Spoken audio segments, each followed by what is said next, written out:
que es algo hidrógeno que absorben las plantas y los animales que mueren, y a través de eso se puede datar que el animal vivió hace 2000 años, o los dinosaurios, un hueso de un dinosaurio vivió hace 10 billones de años, pero todas estas fechas desde luego son aproximadas.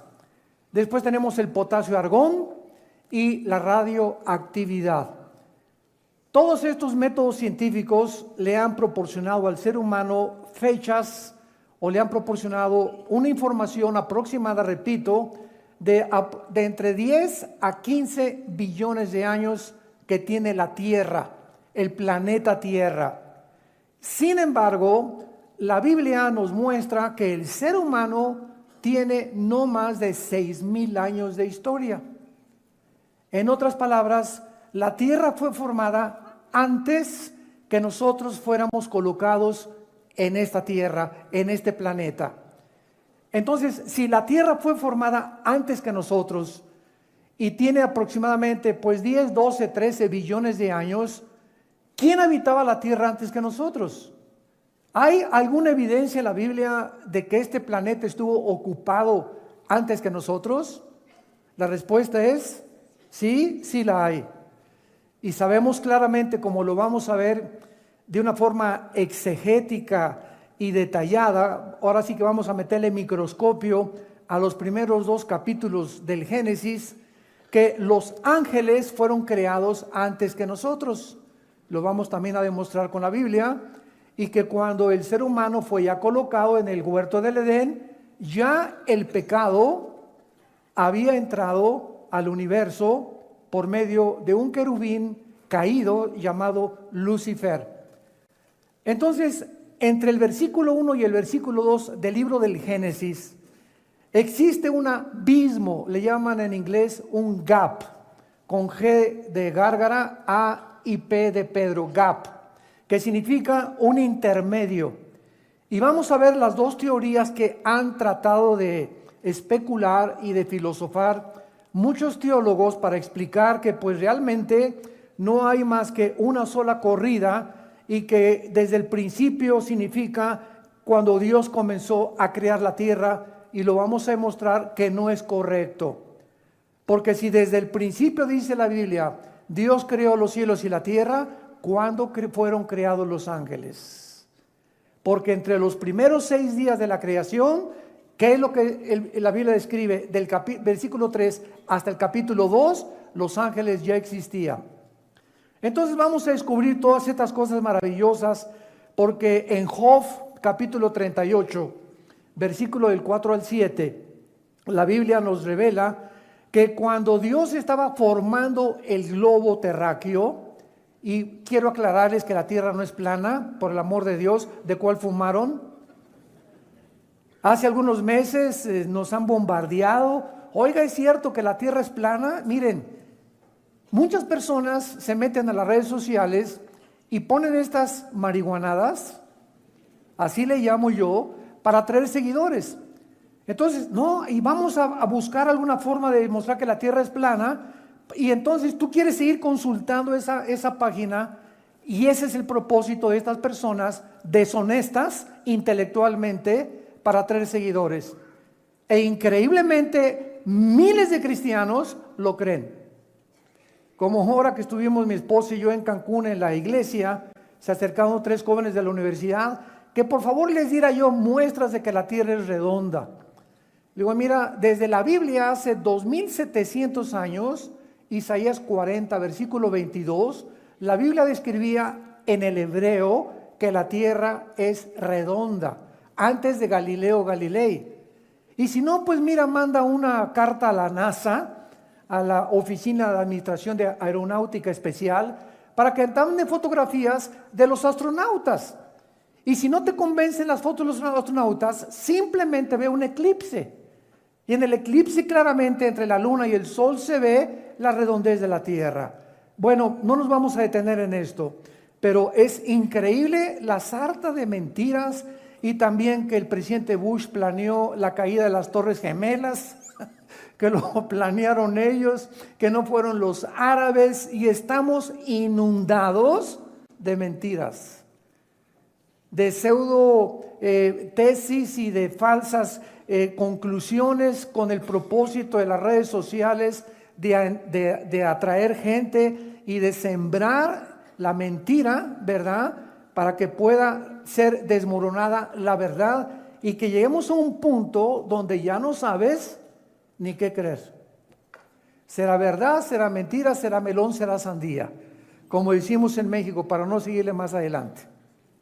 Entonces, tenemos que entender que tenemos la Biblia y tenemos este documento histórico, geográfico, genético, biológico, químico, matemático, poético, literario, donde podemos poner nuestra atención en medio de tantas tinieblas. Como dice 2 de Pedro 1, 19 y 20, tenemos la palabra profética más segura, a la cual haríamos bien en estar atentos como a una antorcha que alumbra. Ya no te metas a internet, no te metas a las redes sociales, comienza seriamente a estudiar este libro y vas a conocer la verdad y la verdad te va a hacer libre.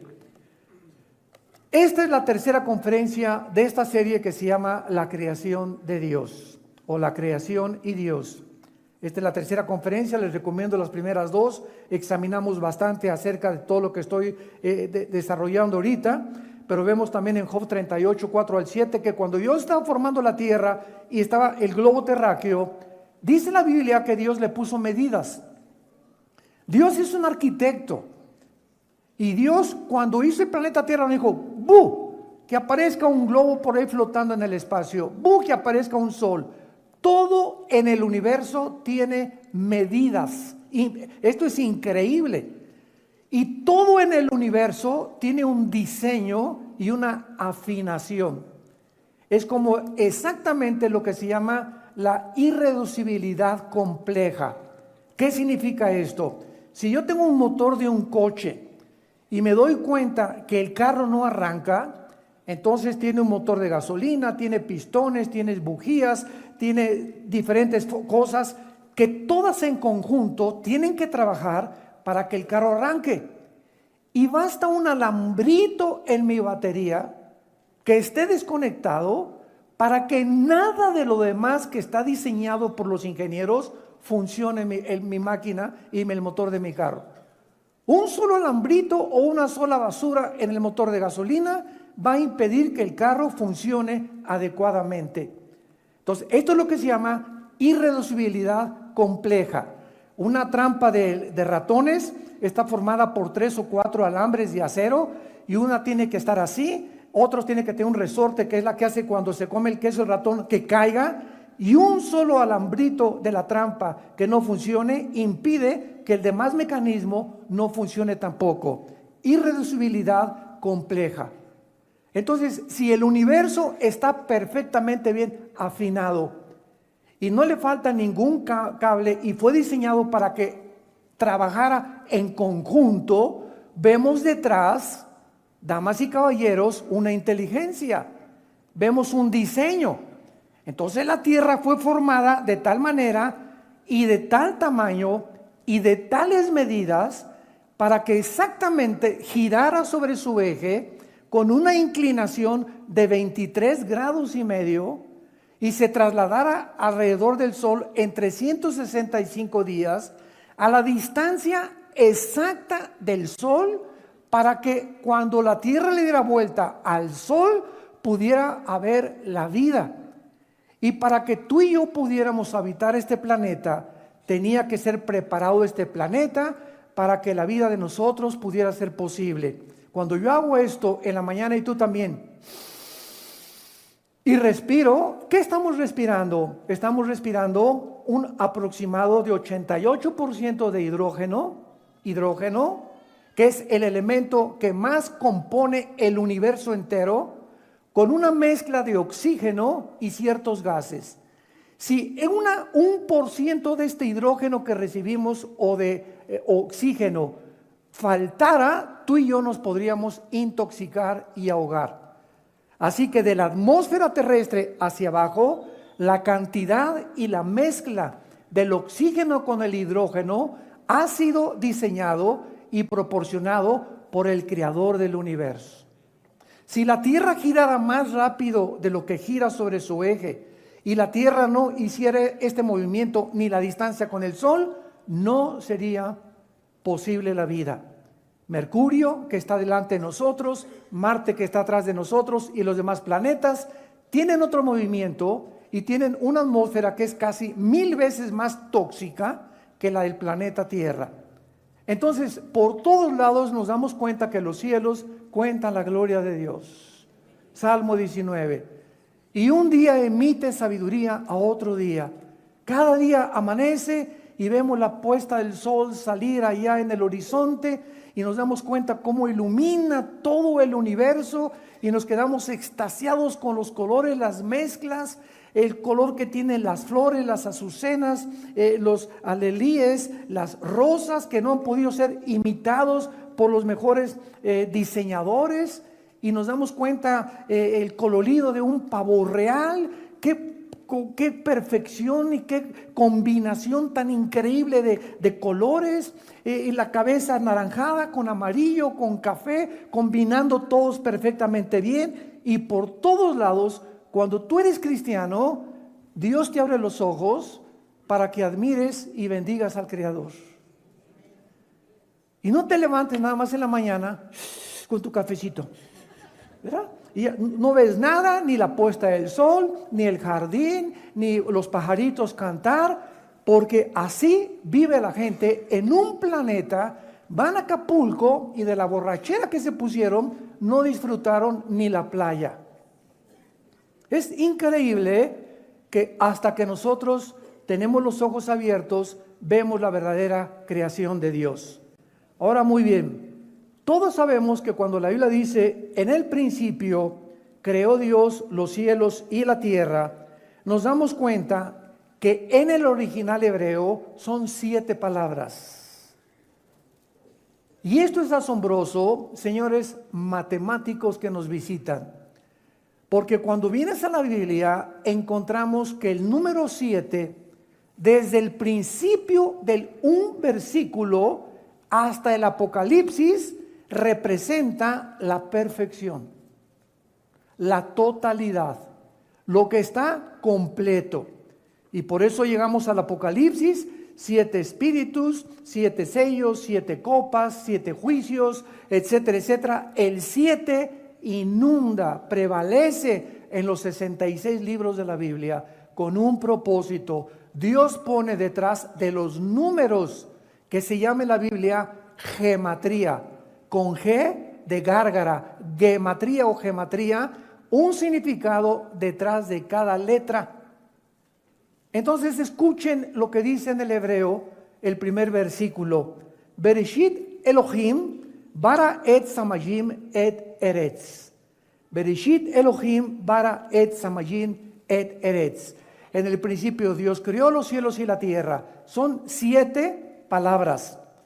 Y en medio de esta palabra hay un símbolo de un menorá.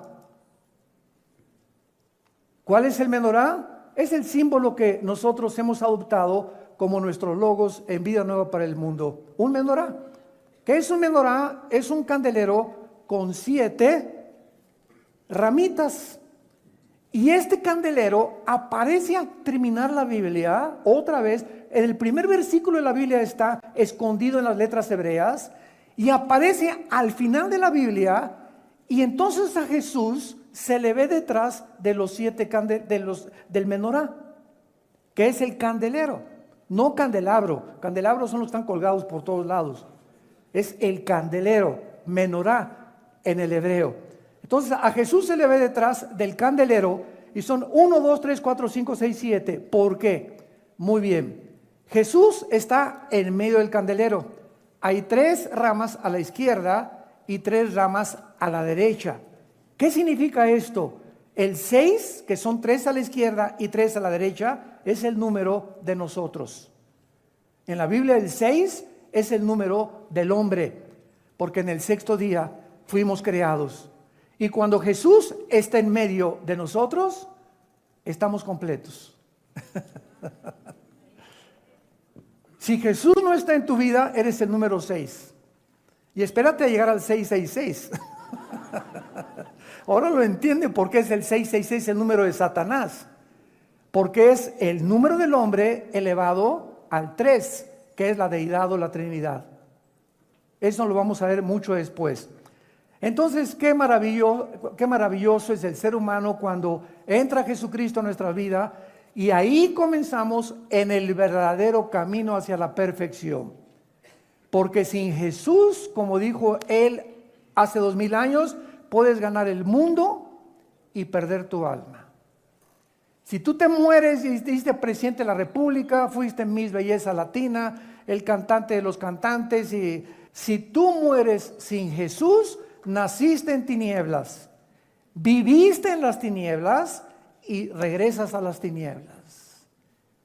O sea, tu vida no tuvo ningún significado ni ningún propósito y fuiste exactamente igual que una vaca o que un burro. ¿Qué me está usted diciendo, burro, hermano? Mira, la Biblia dice que los burros y las vacas se levantan y comen pasto, todo el día están comiendo, trabajan, comen y duermen. Se levantan, comen, trabajan y duermen. Así es la vida. Dice la Biblia, no lo digo yo, en los Salmos, del ser humano que no conoce a Dios. En nada se diferencia de los animales. Te levantas corriendo a hacer el desayuno, te vas a trabajar, regresas y comes y duermes. Y así pasa tu vida, y toda tu vida, tu mente giró alrededor, cómo hacer más dinero, cómo mantenerme en el trabajo, estresado, preocupaciones, hacia adelante, sin esperanza, y así te entierran. Y nunca pudiste conocer la razón por la cual naciste, por la cual viviste. De filosofía en filosofía, de botella en botella, de droga en droga, de mujer en mujer, de hombre en hombre, 3, 4, 5 divorcios, etcétera, etcétera, porque el hombre, dice la Biblia, buscando sin encontrar. Siempre están investigando y nunca llegan al conocimiento de la verdad, porque la verdad se encuentra en Jesús. Muy bien, en este principio también que dice la Biblia, en el principio creó Dios los cielos y la tierra. Esto es increíble porque a través de la ciencia pues ha tratado, repito, de investigar el origen de la creación, y pues calcularon que el universo comenzó con el Big Bang, la gran explosión.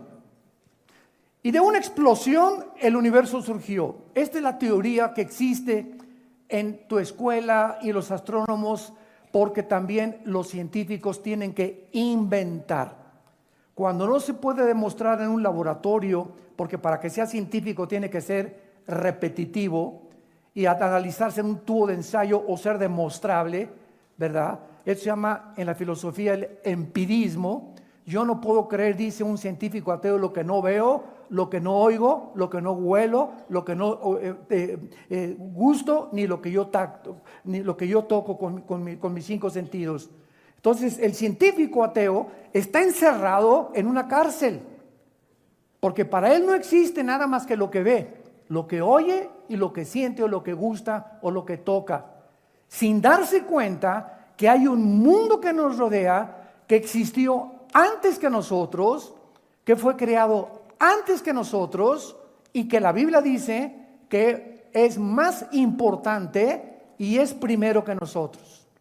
Por ejemplo, en Hebreos 11, versículo 3, dice la Biblia, por la fe entendemos haber sido constituido el universo por la palabra de Dios. Escucha, de modo que lo que se ve fue hecho de lo que no se veía. En otras palabras, lo que no alcanzamos a ver, ni a sentir, ni a gustar, que es la defensa de los ateos, eso que ellos niegan es más real que el mundo físico material en el cual tú y yo vivimos. Ahora, ¿por qué es más físico y por qué dice la Biblia que fue hecho lo que vemos de lo que no se veía? Porque lo que no se veía fue antes que nosotros, y lo que no se veía va a ser eterno. Entonces Jesús entra aquí al mundo y baja al mundo a darnos la comunicación con el mundo que no podemos nosotros percibir con los 5 sentidos, comunicarnos con ese mundo que nos rodea a través de la oración. A través de la oración. Cuando un cristiano comienza a orar, rompe la barrera del sonido, de la fe, rompe la barrera de las 4 dimensiones en las que vivimos, y la oración nos introduce a ese mundo que nos rodea, y la oración comienza a movilizar el mundo que no lo podemos ver, que está poblado de millones de ángeles, y la oración hace que Dios entre en acción también. Porque lo que mueve a Dios es la oración, así lo determinó Él. En su soberanía Dios escogió que Él va a actuar en tu vida a través de la oración. Y si tú no oras, como dice en Santiago capítulo 4, no tenéis porque no pedís. Y no tienes por qué pedir porque no conoces a Dios y no sabes qué pedís. Qué importante es por eso conocer la Biblia. Porque al conocer la Biblia y la doctrina de la Biblia, comenzamos a conocer qué quiere Dios para nuestras vidas, qué nos va a contestar Dios, qué no nos va a contestar Dios, y no tenemos que frustrarnos porque pues Dios no me contesta mis oraciones. Y hay razones por las cuales encontramos en la Biblia que Dios no te va a contestar tus oraciones, y siempre la razón será el pecado. Un pecado no confesado detiene inmediatamente la acción de Dios en nuestras vidas. Pero no vamos a detenernos en eso. Bueno, aparte entonces de que en el principio vemos nosotros la inspiración divina de la Biblia, la ciencia afirma que en ese principio, cuando comenzó la explosión del universo, y que de la nada, imagínense ustedes, de la nada hubo una explosión. Y yo le pregunto siempre a los ateos, que son mi plato favorito, ¿quién produjo esa explosión? Porque la nada no produce nada. ¿Quién produjo la explosión? Ahora muy bien, te voy a aceptar que comenzó todo con una explosión, porque nunca me vas a contestar quién la produjo. ¿La explosión o la materia puede producir el pensamiento?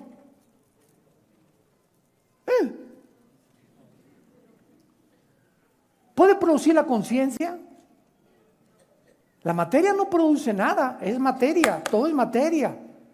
¿De dónde vino entonces la conciencia humana? Pienso, como decían los griegos, pienso, luego existo. Y si existo, vivo. Y si vivo, tiene que haber una causa. Y esta causa es imposible que esté dentro de mí.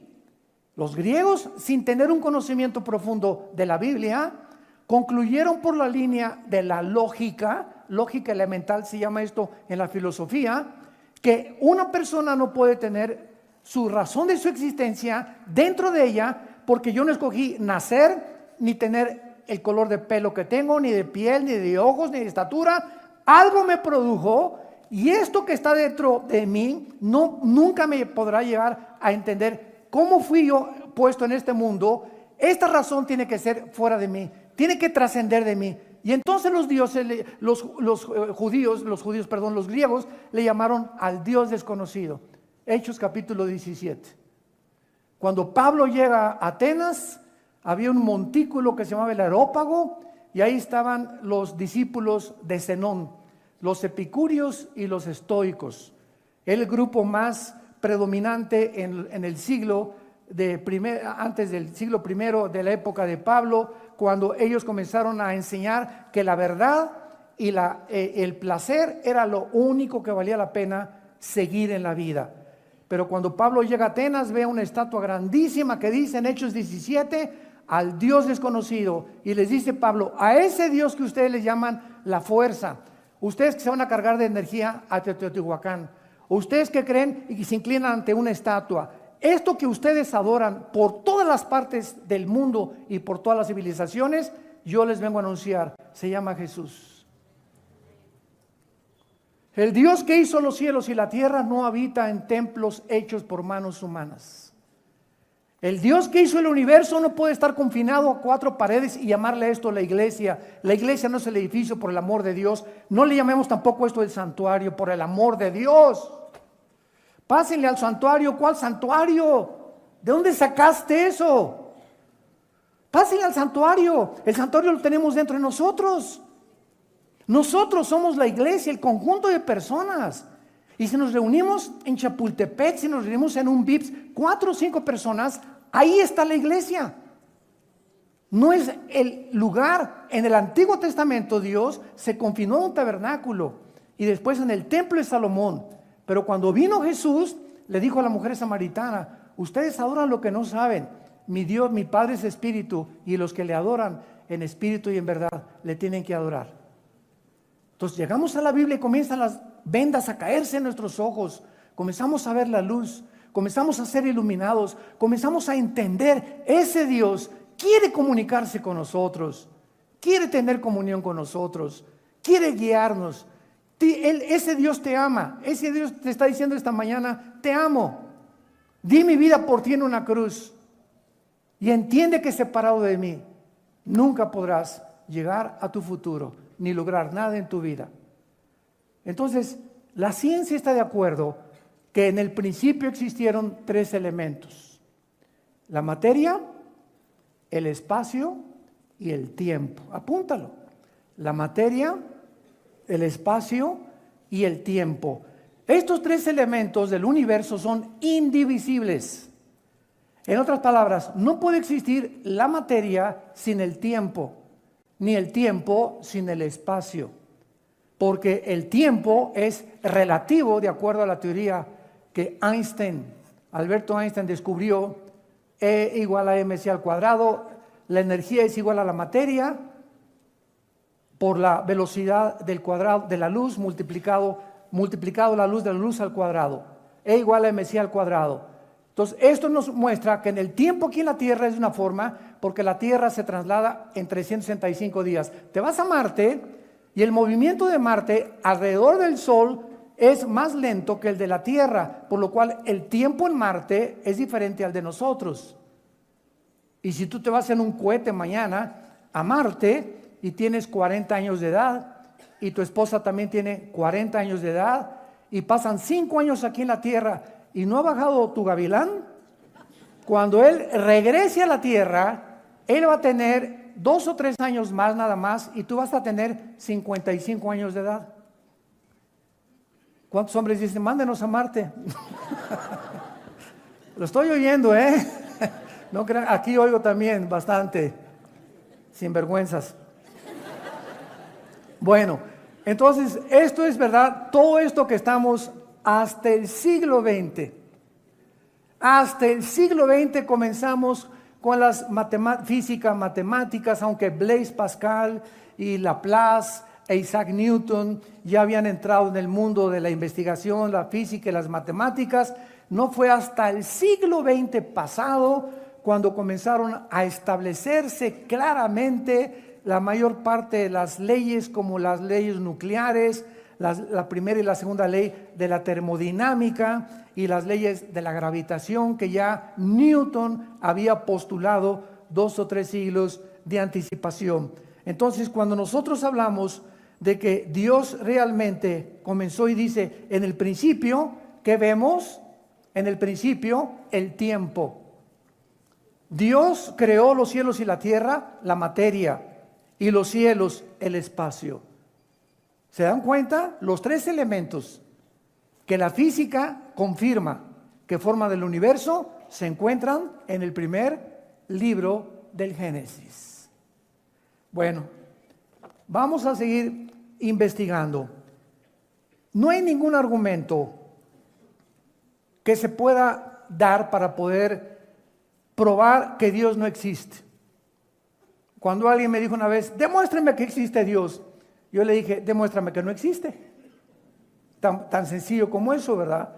No me podrás traer ningún argumento para que me digas que Dios no existe, más que especulaciones. Por ejemplo, los ateos dicen: bueno, es que yo no creo. Bueno, yo no creo, tú, cabeza de aguacate.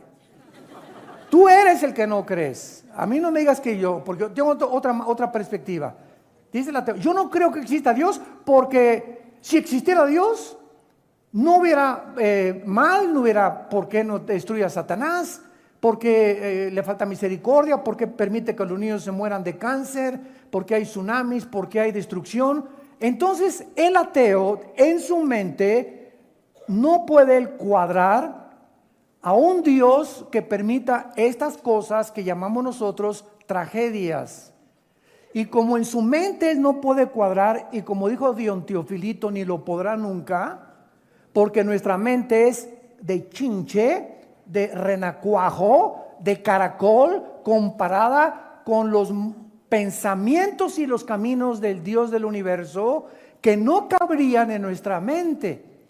Entonces yo le digo a un ateo, ¿verdad? Muy bien, en tu mente tienes un Dios que no es el Dios de la Biblia. Porque entonces ese Dios que tú quieres que exista no debió haber permitido que el mal entrara al universo. ¿Correcto? Me contesta el ateo, amén, amén, amén. Yo, fíjate tu posición. Entonces tú estás pensando que si tú fueras Dios, serías más sabio que el Dios de la Biblia. Tú ahorita no entiendes por qué Él ha permitido eso, y tu posición es la de, mira Dios, tú el Dios de la Biblia, bájate de ahí y te me sientas aquí. Yo soy el abogado que te voy a comenzar a acusar. A ver, contéstame, ¿por qué permitiste los tsunamis? ¿Por qué permitiste estas cosas? Etcétera, etcétera. Entonces te conviertes tú en el acusador, creyendo en tu soberbia intelectual, que tú tendrías un Dios mejor, o que tú hubieras hecho un universo diferente al cual Dios creó, porque tú no entiendes las razones de la sabiduría por las cuales Dios permitió lo que existe ahorita. ¿Cómo puedes atreverte a creer que tú eres más sabio que Dios?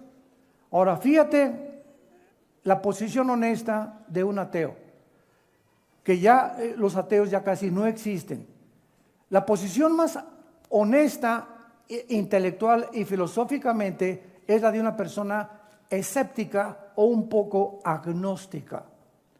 Agnóstico, sin conocimiento. Una posición honesta es la siguiente: yo no sé por qué existen todas estas cosas. Yo no entiendo por qué pasan todas estas cosas. Oh Dios, si tú existes, yo te pido, Señor, que me hagas entender la razón que se encuentra detrás, porque estoy como un niño de 3 o 4 años que cuando su papá le hace pau, pau, pau, el niño percibe que las nalgadas es un símbolo que el papá no lo quiere, sin saber el niño, por su limitación intelectual, que el pau, pau, pau forma parte también del amor. Porque el que detiene el castigo...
a su hijo aborrece, dice Salomón en Proverbios.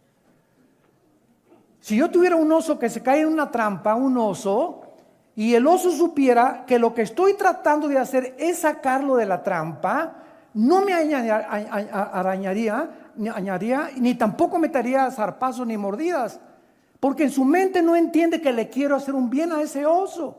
Entonces él va a comenzar a hacerme así, y si él entendiera que mi propósito es sacarlo de ahí, se dejaría mansamente sacar de la trampa. Y así somos nosotros también. Estamos en un mundo completamente limitado, intelectual y finitamente en nuestra capacidad de pensamiento. Y como no entendemos por qué hay muchas cosas que permite Dios, yo no puedo concluir. Como yo no lo entiendo, concluyo, no existe Dios. Eso no es honesto filosóficamente en el ateísmo. Más bien, Señor, te pido que tú me enseñes por qué permite estas cosas si existes. Esta fue la posición a la que yo llegué hace 43 años. Yo peleaba con estos pensamientos. Y cuando mi hermano Alejandro me comenzó a compartir a Jesucristo, los amenacé de muerte. Yo traía una pistola 9 milímetros aquí detrás de mi cinturón desde los 14, 15 años de edad. Anduve armado. Y ya estaba con mis pensamientos de revolución social y Tlatelolco y por aquí, por allá, el comunismo, dialéctica materialista, el Che Guevara, bla, bla, bla, bla, bla, bla. Y cuando me hablan de Cristo, yo los amenazo y les digo, saqué la pistola un día y se la puse en la cabeza y le dije, tú me vas a hablar de este Cristo, yo te mato. A mí no me vengan con esas tonterías. Él fue un gran iluminado, fue un gran revolucionario, etcétera, etcétera, etcétera. Y entonces leí 1 Corintios 1, del 21 en adelante. Y le hacía estas preguntas al grupo de cristianos que me persiguía tratando de convertirme al cristianismo. Y entonces leí ahí que la Biblia decía, porque lo necio de Dios, lo que a nosotros nos parece una necedad y una estupidez, es la sabiduría de Dios. Y lo débil de Dios, ese hombre que en la cruz murió sin que los dioses, como dicen los griegos, lo ayudaran, esa debilidad, y ese hombre en la cruz era la fuerza de Dios. Y Dios lo hizo a propósito para poder destruir nuestra sabiduría. Para que a través de nuestras conceptualizaciones y de nuestras resoluciones disque filosóficas, nunca encontráramos a Dios si Él no bajaba del cielo y nos revelaba quién es Él. Y eso fue lo que me cimbró y me puso en una posición de balance. ¿Qué estoy haciendo?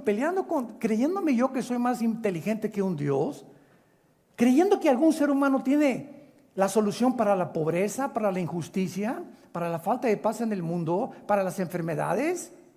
Creemos que dentro de nosotros podemos resolver problemas que van más allá de la capacidad que tenemos como humanos para resolverlos.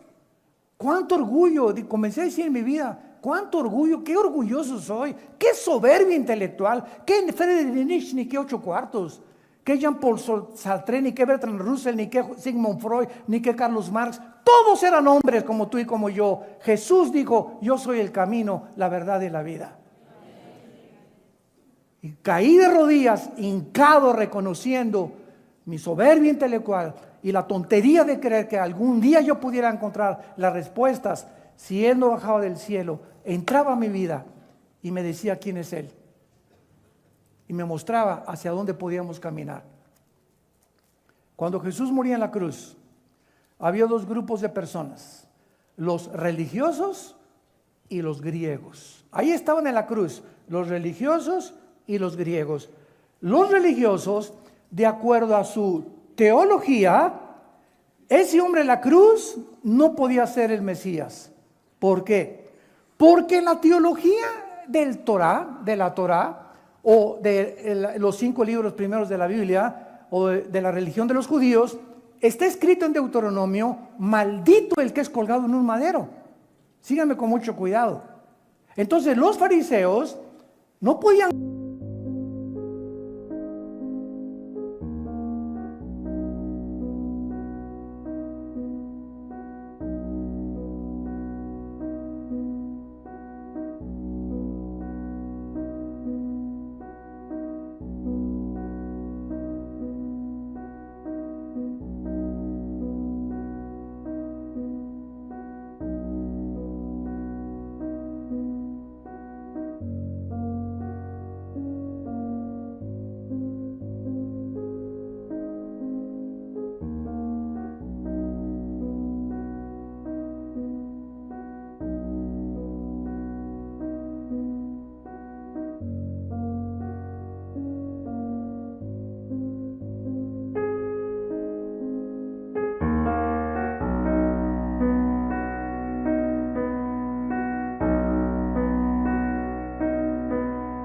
creer que ese hombre dijera, soy el Hijo de Dios, y estaba convertido en una maldición.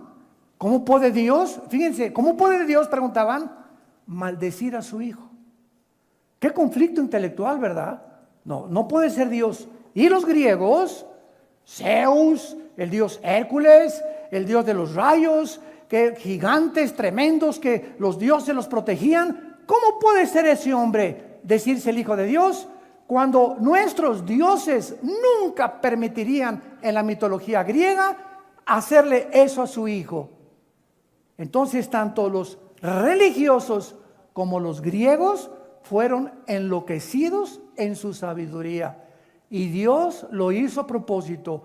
Ese hombre que moría hecho un guiñapo humano, débil ante nuestros ojos, tonto a nuestros ojos por haberse dejado amarrar las manos en Getsemaní y no usar su poder para ser liberado, Dios lo hacía a propósito, porque la palabra de la cruz es locura al que se pierde y poder de Dios al que se salva. Dios lo hizo a propósito.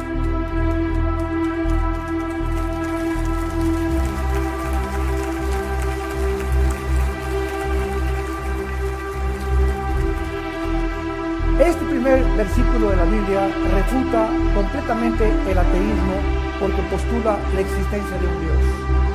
Refuta el materialismo porque es Dios quien creó la materia. La materia no entró en el espacio sin nada, sin que nada la produjera. Refuta el panteísmo porque el panteísmo enseña, como los gurús, el padrino del gurú Maharaji enseñaba, yo soy Dios y el universo es Dios, todo es Dios. Dios es el universo, Dios es la materia, nosotros somos Dios, somos dioses todos. La Biblia enseña en este primer versículo que Dios está separado de su creación. No es cierto que todo sea Dios y que Dios sea todo.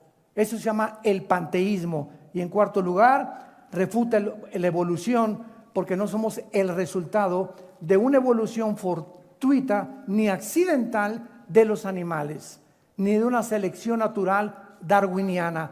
Si Carlos Darwin hubiera conocido el ADN que se descubre casi un siglo después de su libro El origen de las especies, el ácido desoxirribonucleico, que en 1954 se descubrió por los doctores Crick y Watson, Carlos Darwin nunca se hubiera atrevido a postular que venimos de una evolución natural.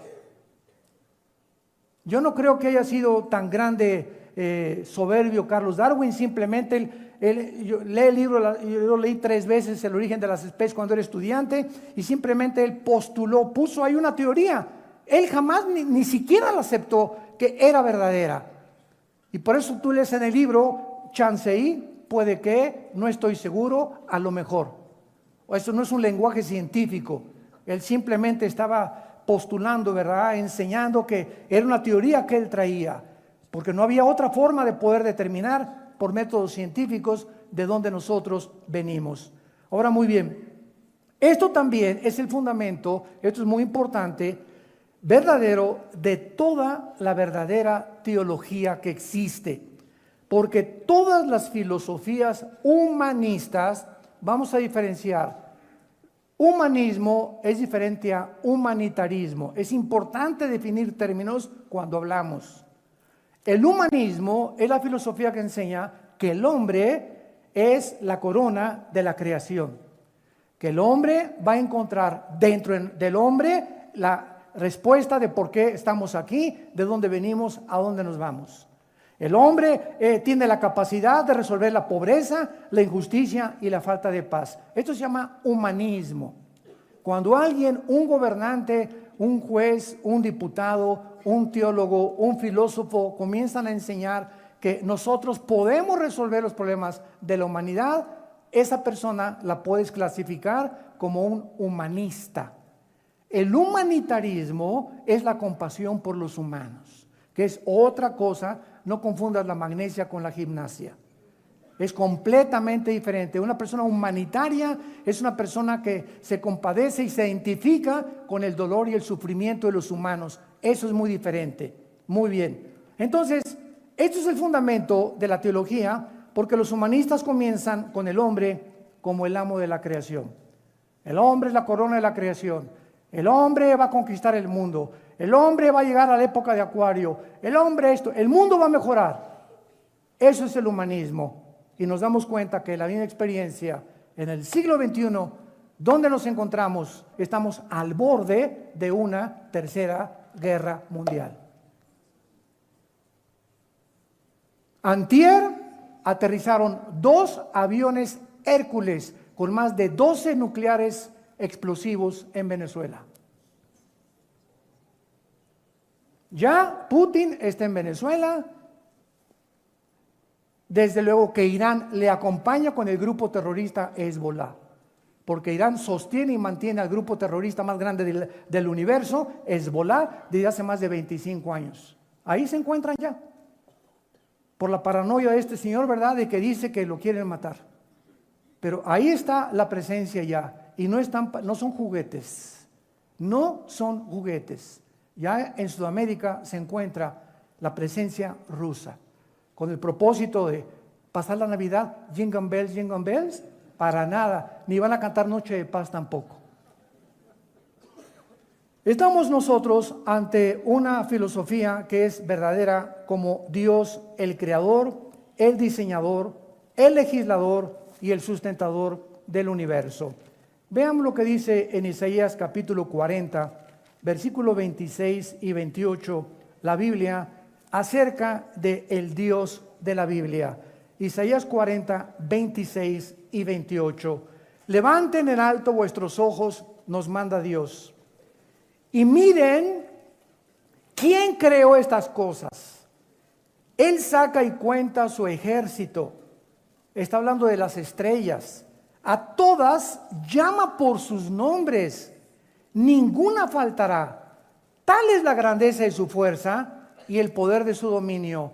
Este Dios, para que se te fundan los fusibles, este Dios, cada estrella de los billones que existen en el universo, les ha puesto nombre. Cuando vas a la peluquería, Dios sabe cuántos pelos te cortó el peluquero y cuántos te quedan en la cabeza.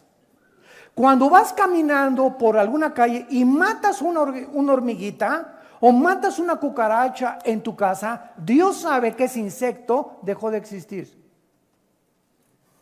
Cuando tú ves un hormiguero y ves la coordinación impresionante de las hormigas que no fueron anteriormente programadas ni son insectos indeterminados, sino que actúan instintivamente, y ven las hormiguitas cómo se cruzan, cada una sabe el granito de arena que tiene que cargar, dónde lo tiene que poner, quién las dirige, quién le dice aquí, aquí, aquí, acá, quién hace el hormiguero, quién las gobierna, y cada hormiguita que existen en los billones de hormigueros en el mundo, Dios sabe cuántas son. Ahorita que tú llegaste aquí a este lugar, ¿verdad? Repito, no es la iglesia, a este edificio. Cuando tú llegaste, tú no sabes dónde te ibas a sentar. Dios sabe cuando tú llegas a este lugar, quién iba a estar a tu derecha y quién iba a estar a tu izquierda, atrás y adelante. Dios sabe el momento exacto en que te vas a parar y te vas a ir a tu casa. Esto se encuentra en el Salmo 139. Aún las palabras están lejos de mí cuando Dios sabe lo que voy a hablar. Mis pensamientos los conoce. Jeremías 1:5, Dios le dice a Jeremías: cuando estabas en el vientre de tu madre, te conocí. Cuando estabas en el vientre de tu madre, un feto, yo sabía quién eras, Jeremías. Y cuando aún no nacías, te di por profeta a las naciones. Dios escribe nuestro destino desde el vientre de nuestra madre. Él sabía dónde ibas a nacer.